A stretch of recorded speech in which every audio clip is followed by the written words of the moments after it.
Bien, entre-temps, si vous avez des questions, je suis à vos dispositions. On va attendre quelques minutes et on démarre, hein. Donc, si vous avez des questions, n'hésitez pas. Le temps que vos collègues puissent nous joindre.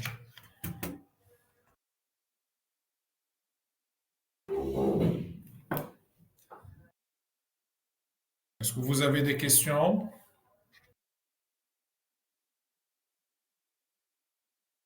Est-ce que vous avez des difficultés au niveau du cours?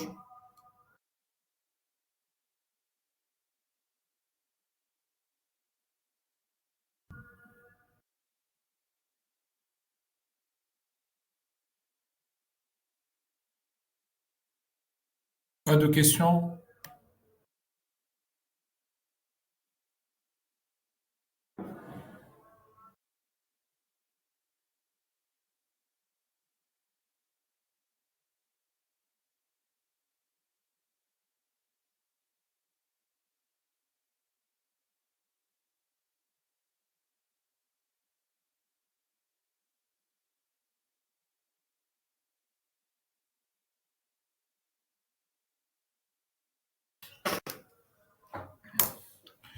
Bien, donc je vais démarrer la séance. Je vais réserver en fait la séance pour parler de la deuxième partie du chapitre investissement. Vous vous rappelez très bien que l'autre fois, on est arrivé jusqu'à le fait de parler de la vanne. Aujourd'hui, nous allons suivre l'analyse de la fonction d'investissement pour clôturer, bien sûr, ce deuxième chapitre. Je vais partager avec vous l'écran. J'espère que vous allez recevoir l'écran de mon ordinateur. Confirmez, s'il vous plaît, la réception de l'écran. Est-ce que vous recevez l'écran de l'ordinateur? Oui, monsieur. Parfait. Bien. L'autre fois, on a parlé de la vanne et on a dit que la vanne, en fait, c'est la valeur actuelle nette d'un projet qui permet de comparer entre deux situations. C'est la valeur actuelle, c'est-à-dire la valeur que va nous procurer l'investissement suite à un certain nombre d'années d'investissement, c'est les cash flows qui vont être actualisés, et la valeur de l'investissement initial, à savoir I0. La comparaison entre les deux, donc là vous avez la valeur actualisée du cash flow. La comparaison entre les deux, c'est-à-dire si je calcule la somme actualisée de ce que je vais gagner tout au long de la vie du projet et je retranche la valeur initiale de l'investissement, je vais trouver ce qu'on appelle la valeur actuelle nette. Le critère de la décision dans ce cas, il s'agit de comparer la valeur actuelle nette par rapport à zéro. Si la valeur actuelle nette est supérieure à zéro, dans ce cas, nous allons dire que la valeur actuelle est supérieure à l'investissement initial et donc l'investissement est jugé rentable.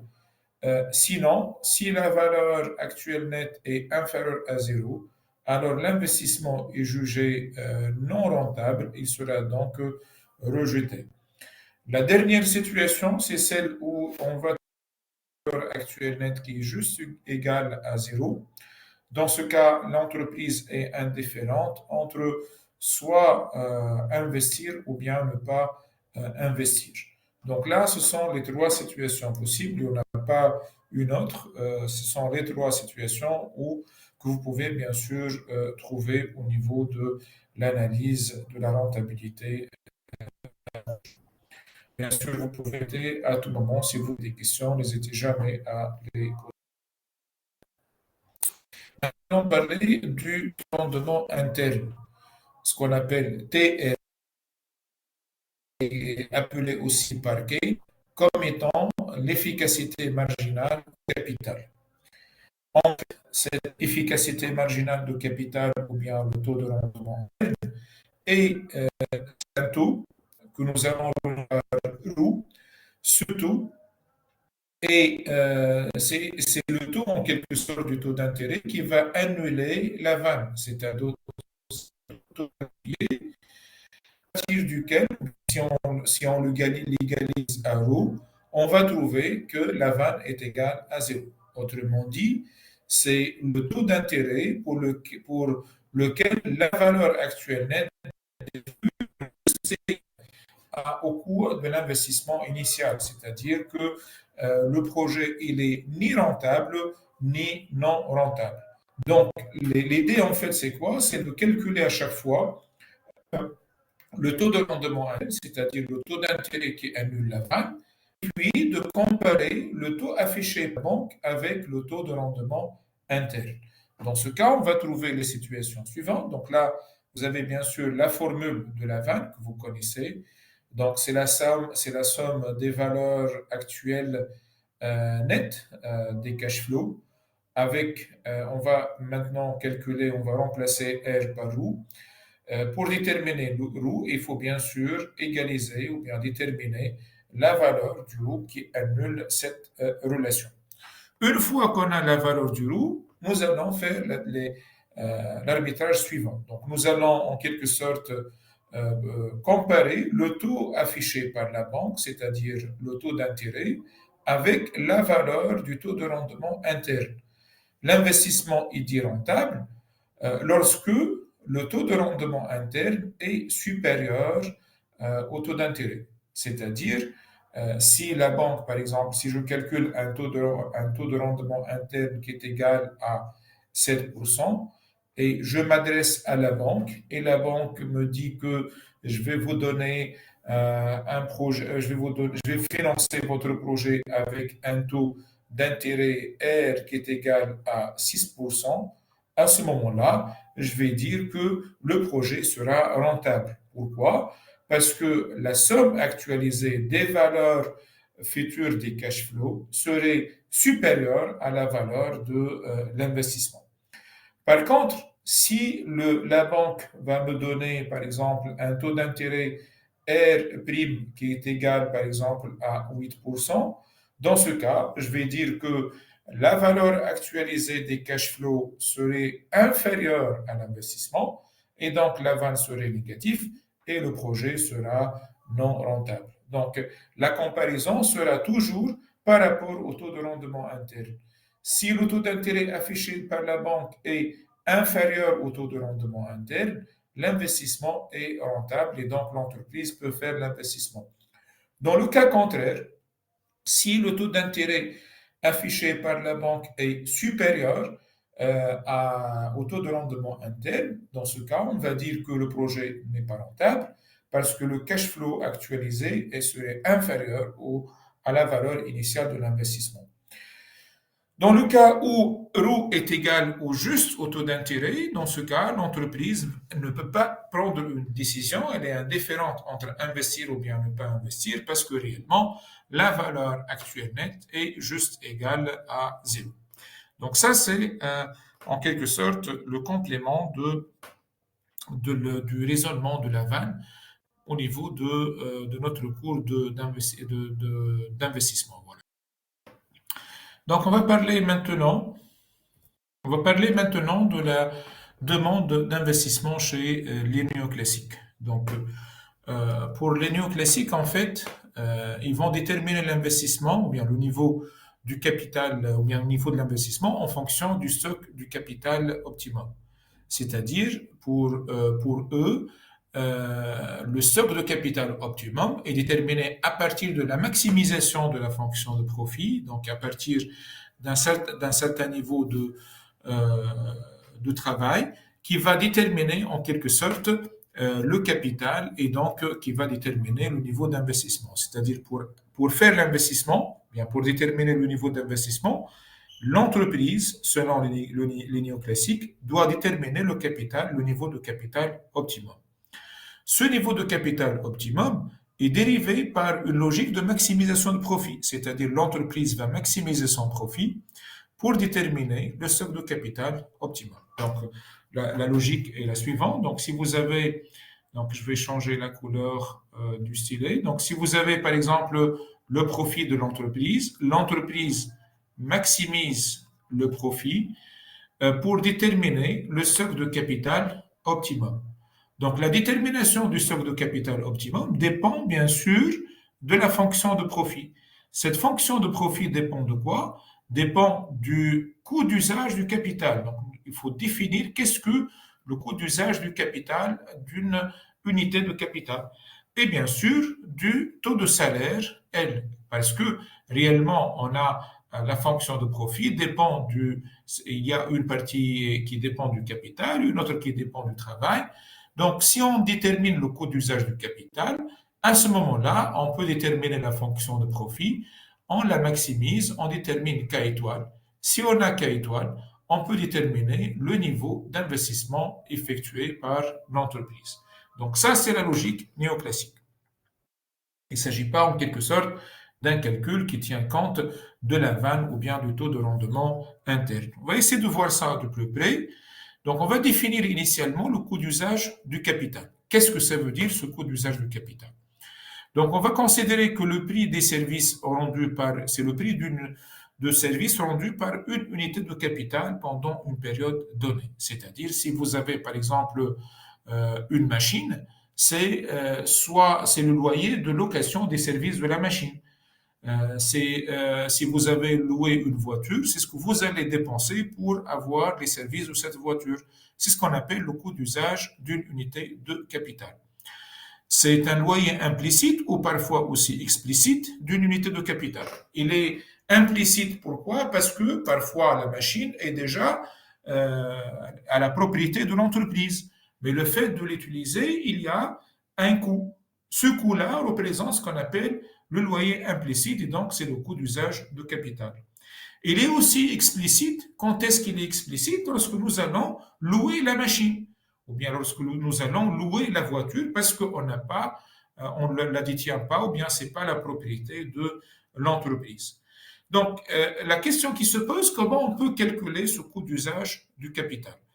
Nous allons supposer PKT, le prix d'achat d'une unité de capital sur le marché à l'instant T. C'est-à-dire, si par exemple, on va avoir une unité de capital, par exemple KT, et que chaque unité de capital, son prix est PKT. Et donc, du coup, le prix total de l'achat des unités de capital serait donc le prix d'une unité de capital multiplié par la quantité des unités de capital. Donc ça, c'est ce qu'on appelle le prix d'achat d'une unité de capital.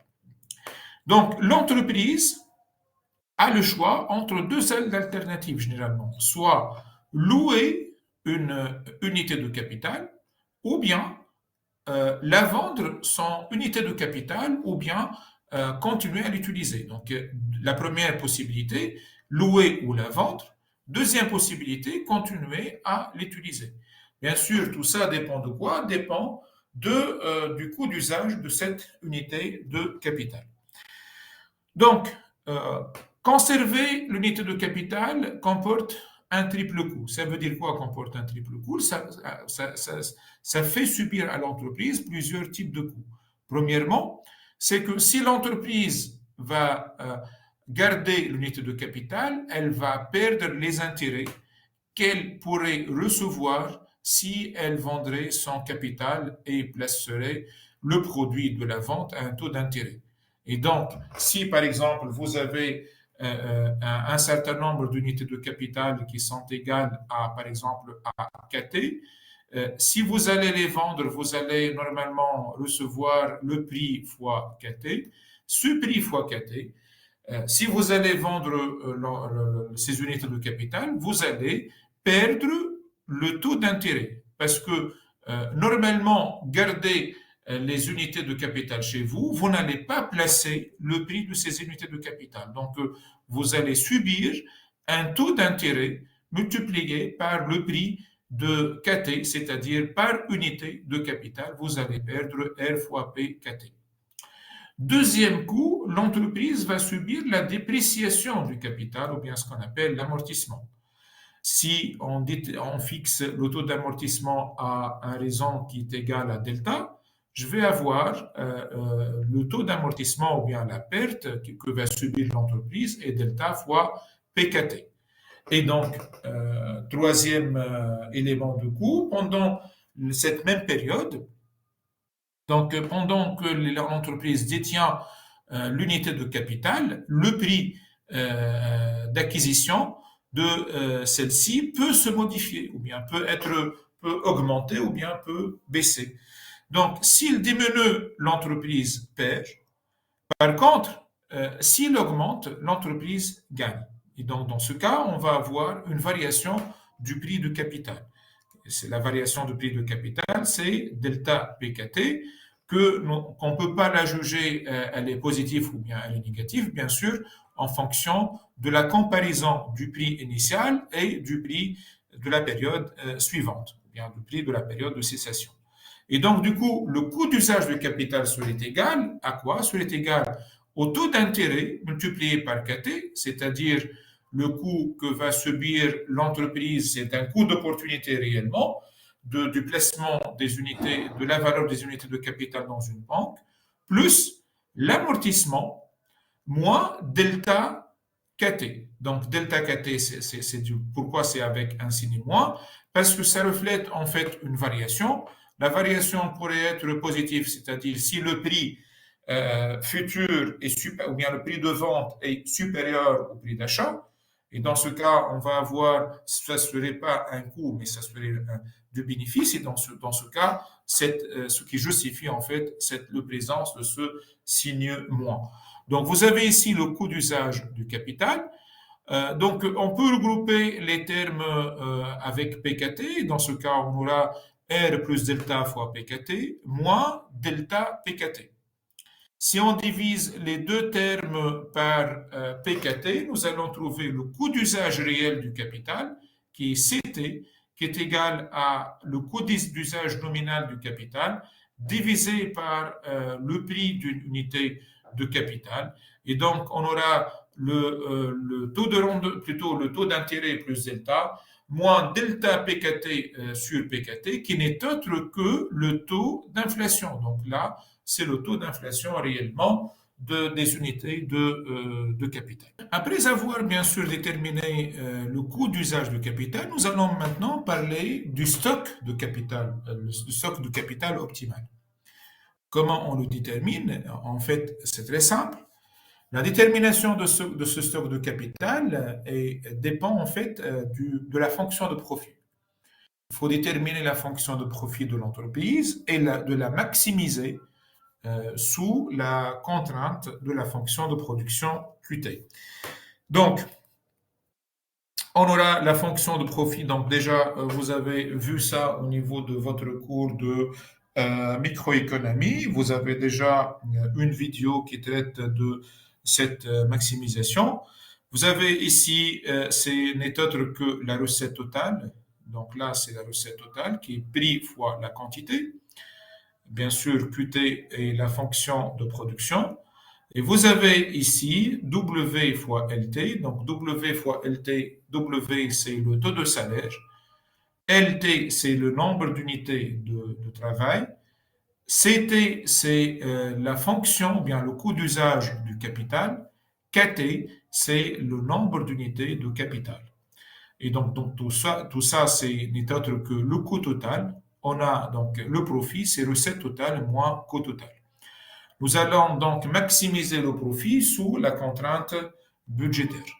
Cette maximisation, après avoir passé par le Lagrangien, va nous permettre d'avoir les trois relations, la dérivée de profit. Donc, nous allons considérer cette fonction de profit et nous allons la dériver par rapport à KT et de l'égaliser à 0. Et par la suite, nous allons dériver la fonction de profit par rapport à L pour l'égaliser à 0, bien sûr, sous la contrainte de QT qui est égale à F de KT LT.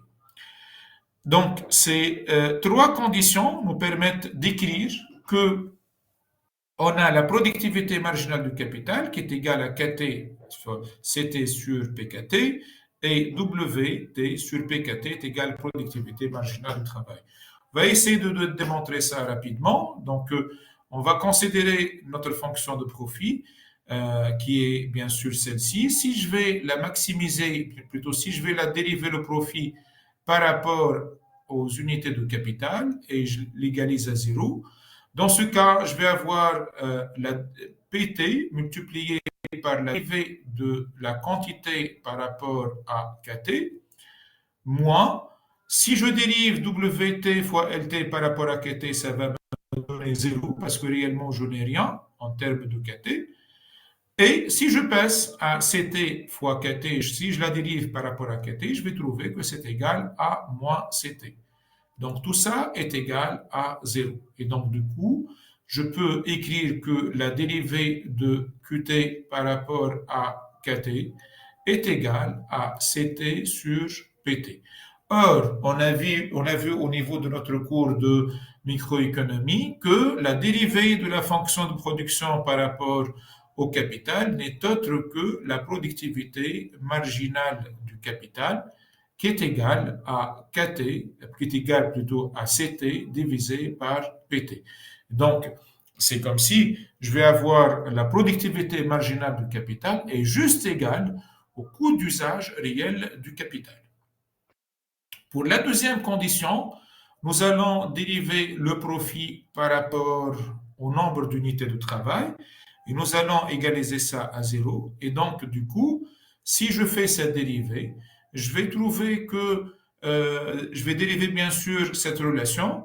J'aurai PT fois la dérivée de QT par rapport au nombre d'unités de travail, moins, je dérive bien sûr WT, LT par rapport à LT, ça va me donner moins WT, alors que CT fois KT ne contient pas, ou bien ne contient pas, voilà, LT, donc du coup je vais avoir 0, et donc j'aurai tout ça égal à 0. Donc, ce qui me permet d'écrire que la dérivée de QT sur LT est égale à WT sur PT. Et donc j'aurai la relation suivante, donc dérivée de QT par rapport à LT est égale à WT sur LT.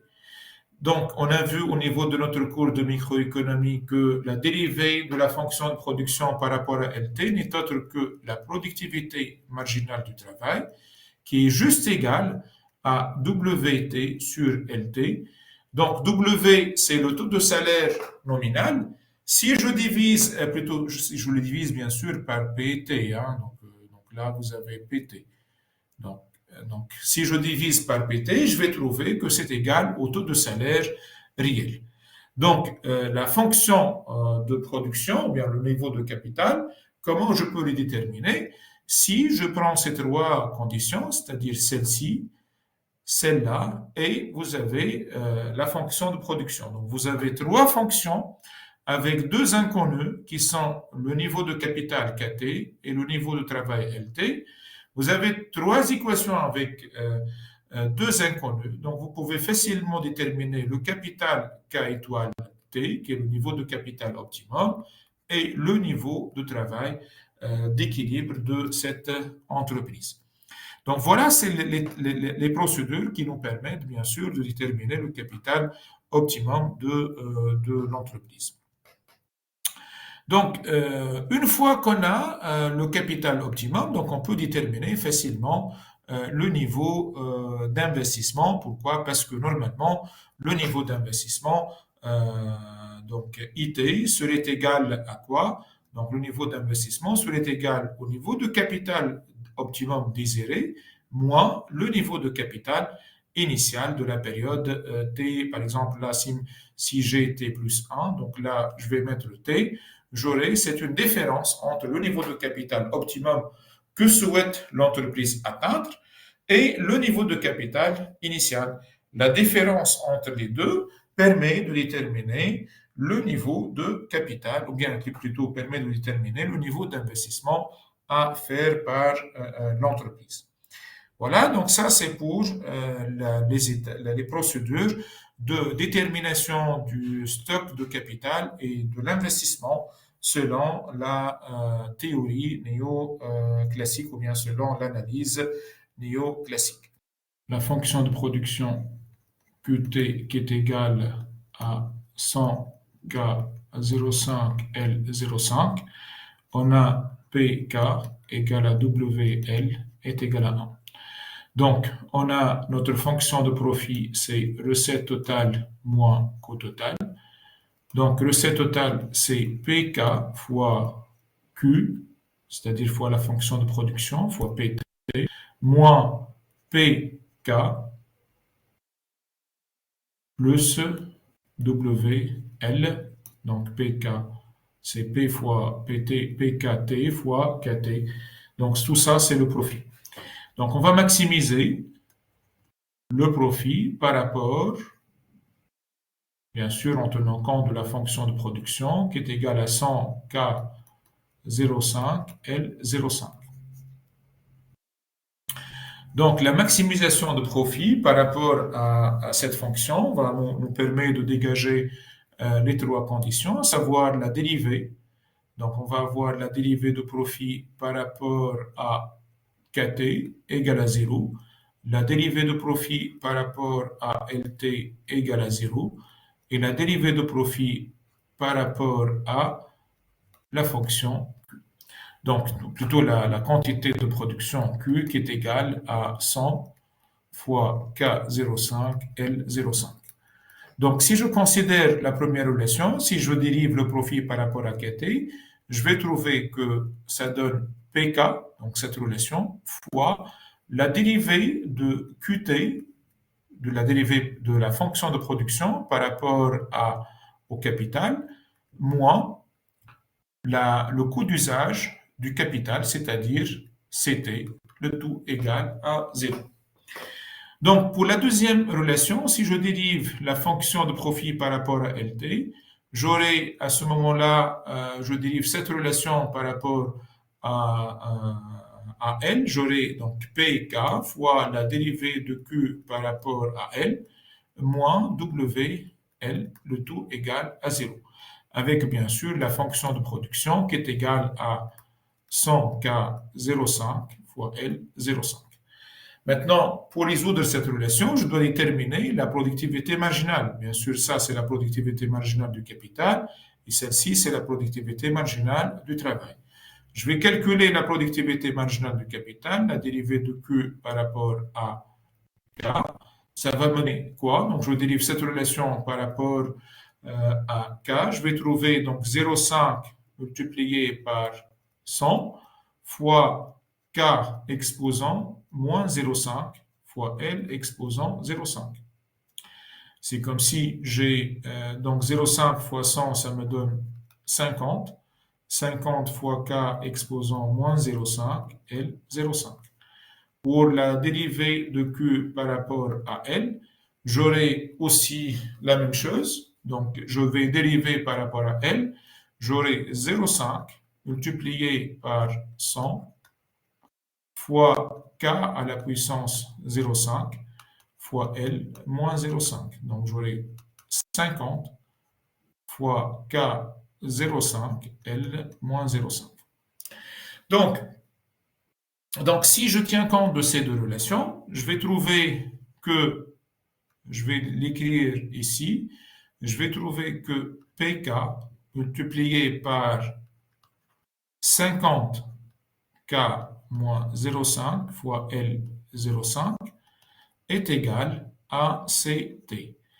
Et PK égale à plutôt multiplié par 50 K05 fois L moins 0,5 est égal à WT. Bien sûr, avec la fonction de production Q qui est égale à 100 fois K05 L05.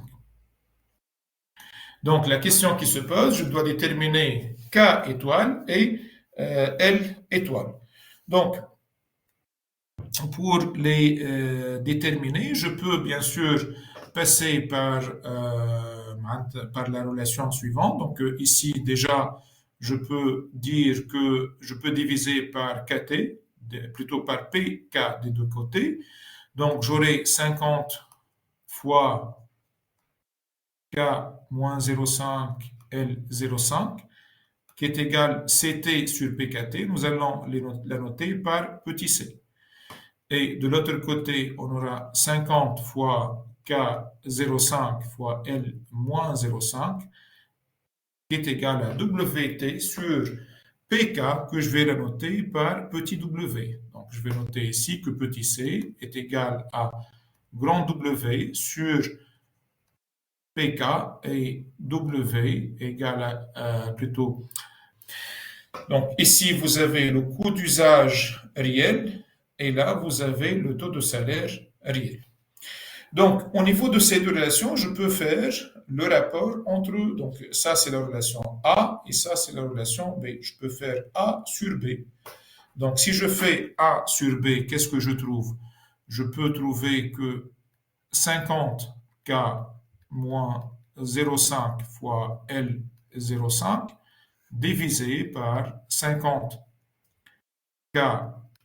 0,5 fois L moins 0,5 est égal à petit c sur W. Je simplifie par 50. Vous avez ici K moins 0,5 et K 0,5. Je fais descendre K moins 0,5 ici. Donc j'aurai K 0,5 fois K 0,5. Ça me donne K. Donc là, je vais trouver K. De l'autre côté, je vais remonter L moins 0,5 en haut. Je vais retrouver L0,5 fois L0,5. Ça me donne L. Et donc, ça va me donner C sur W. Une fois que j'ai la relation entre L et K, je la remplace au niveau de la fonction de production. Donc, je vais prendre une autre page. Donc, je vais tout conserver. Je vais ajouter juste une autre page. Donc, on est arrivé avec la relation, bien sûr, L sur K qui est égale à C sur W. Et on a Q qui est égal à 100 K05 L05.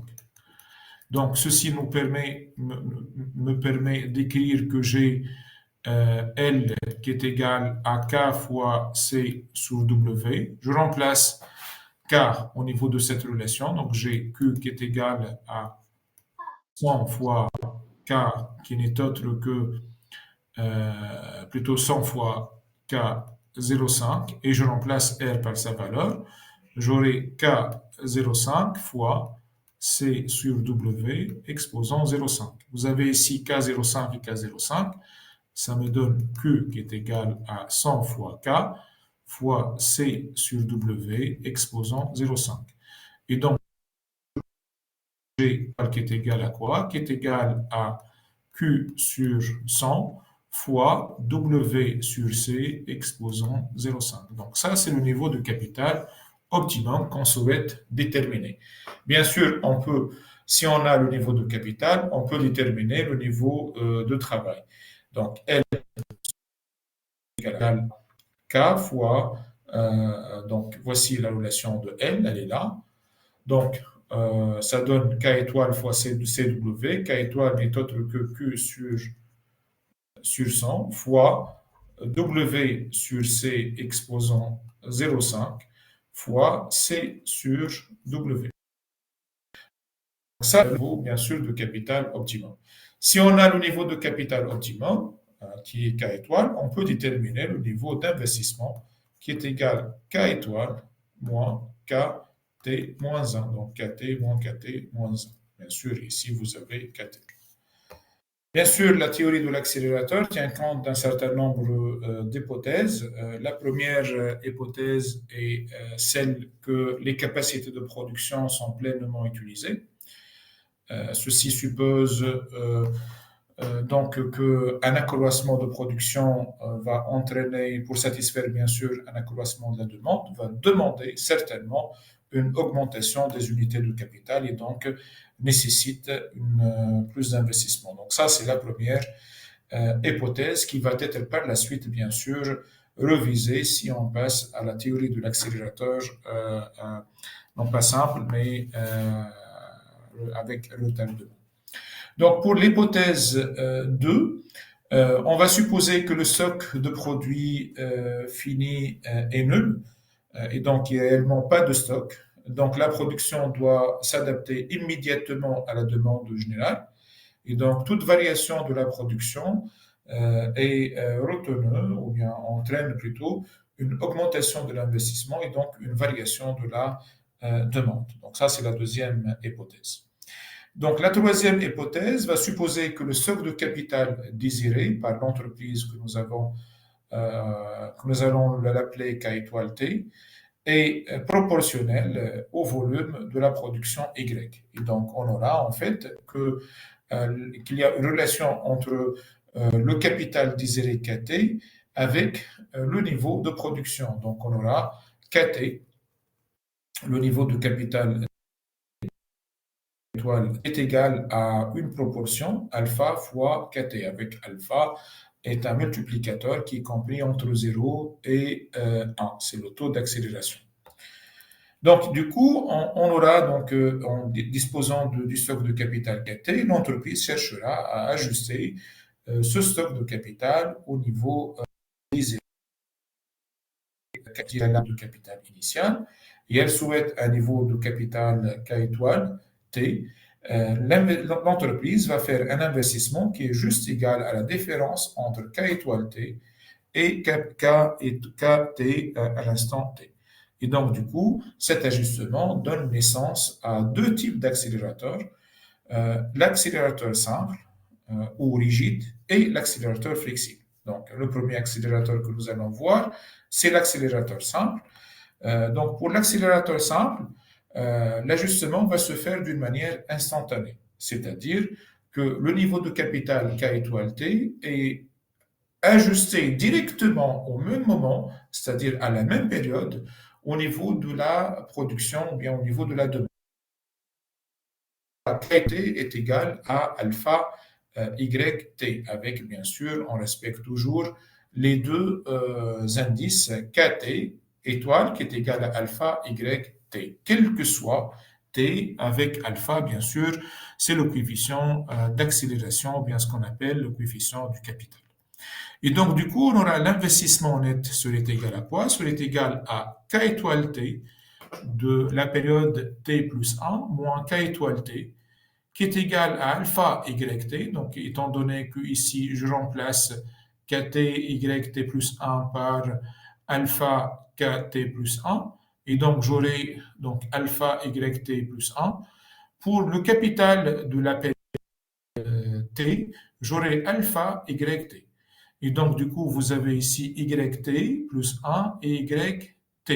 Et donc, du coup, je peux parler de la variation de yt. D'où alors, l'investissement net serait égal à alpha yt. Donc, c'est ce qu'on appelle la théorie de l'accélérateur simple ou bien l'accélérateur simple selon Keynes, qui fait que l'investissement s'ajuste instantanément à la demande.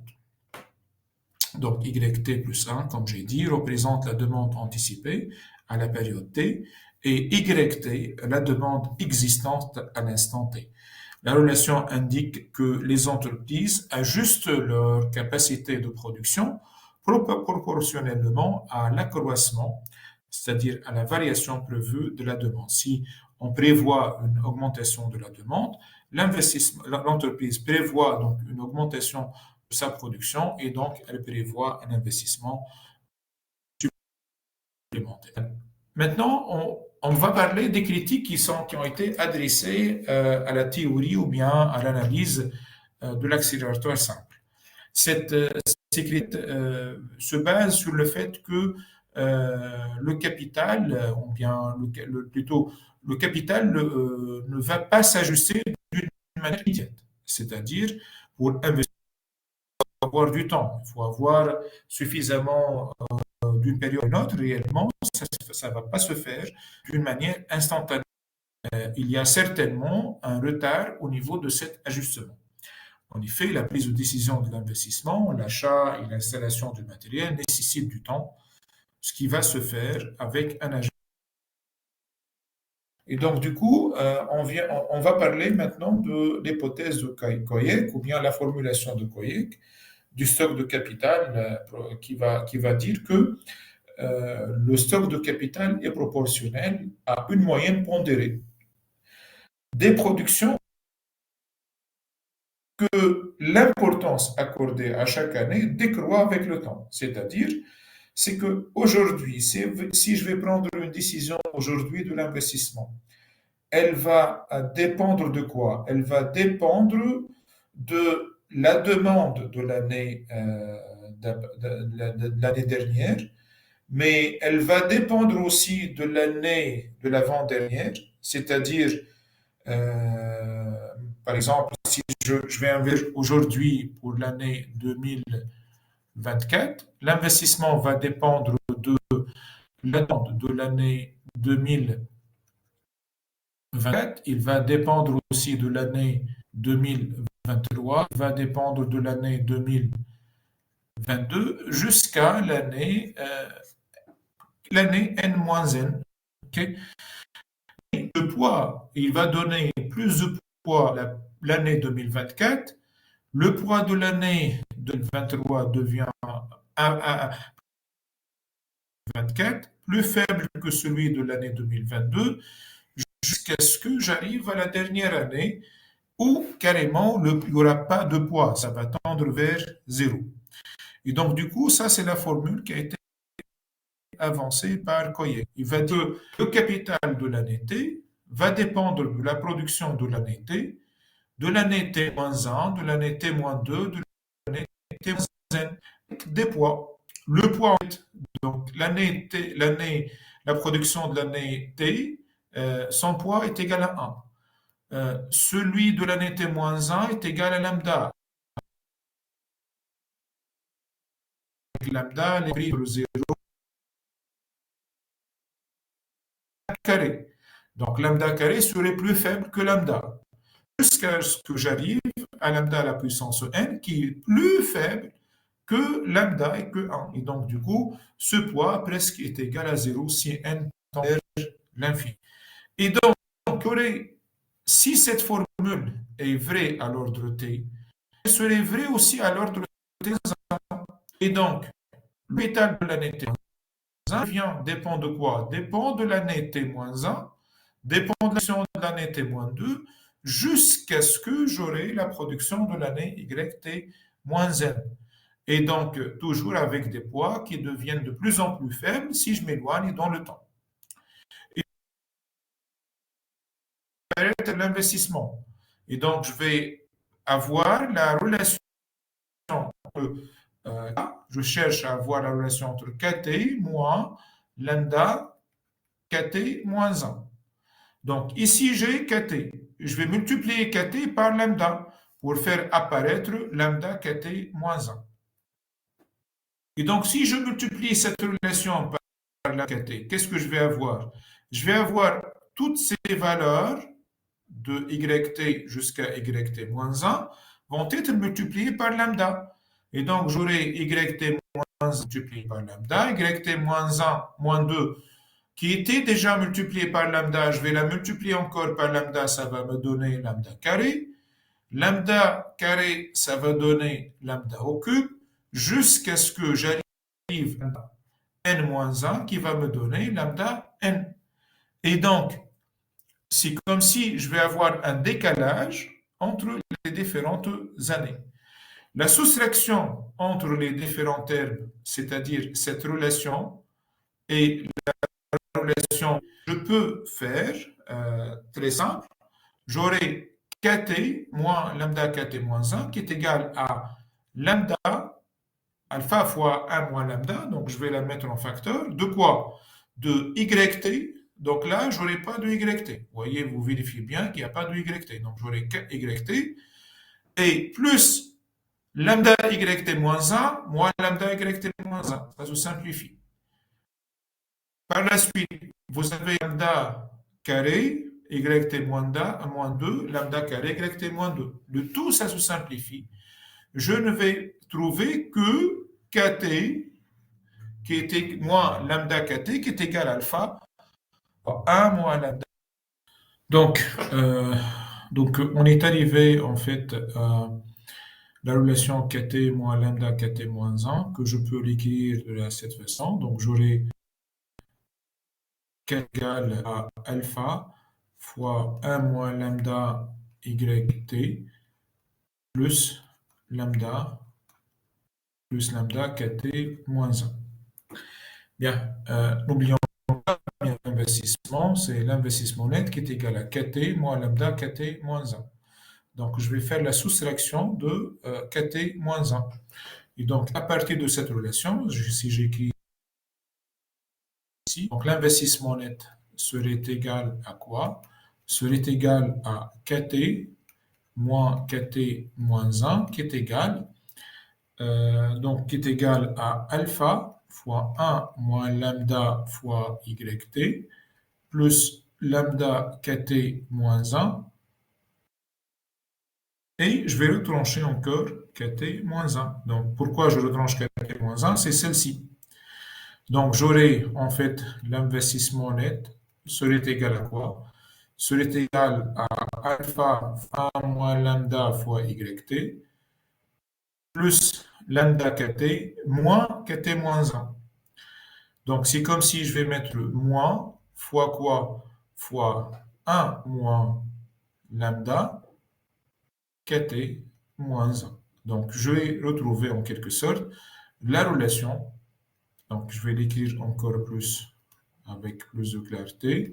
Donc, lambda t serait égal à alpha fois 1 moins lambda yt moins 1 moins lambda multiplié par kt moins 1. Donc, l'investissement net, il dépendra de quoi selon la théorie de l'accélérateur flexible? Il dépendra de la demande de l'année T, mais il dépend aussi du capital de l'année KT-1.